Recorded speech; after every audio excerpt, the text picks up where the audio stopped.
गुलशन गुलाब।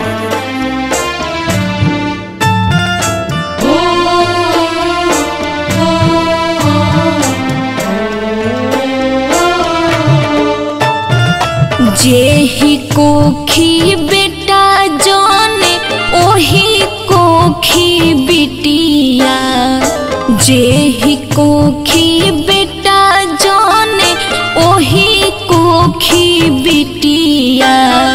तब काहे हो खेला विभाज हो, मानो के जगह पर दानों के राजबा। बेटी ना चाहे समाज हो, बेटी ना चाहे समाज हो।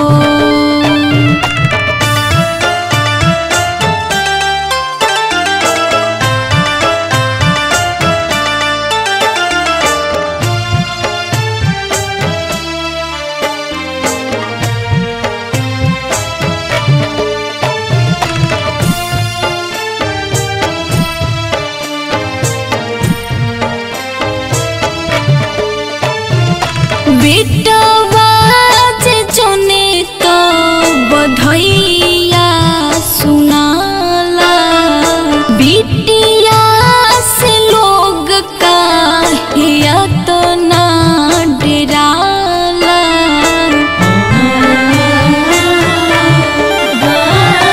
बेटवा जे जोने तो बधैया सुनाला, बिटिया से लोग काहे तो ना डराला।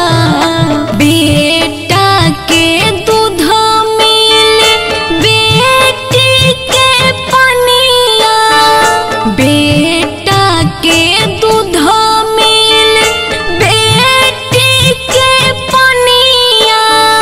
कोई सनबा जग के रिवाज हो, मानो के जगह पर दानों के राजबा। बेटी ना चाहे समाज हो, बेटी ना चाहे समाज हो।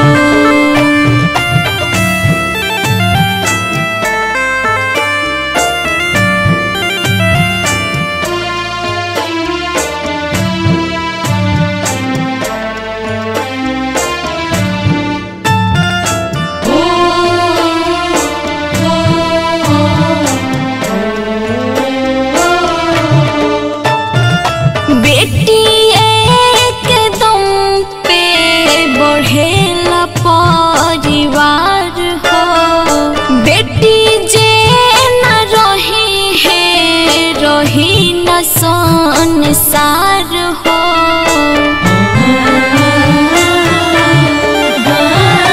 बेटी एकदम पे बढ़ेला परिवार हो, बेटी जे न रही है रही न संसार हो।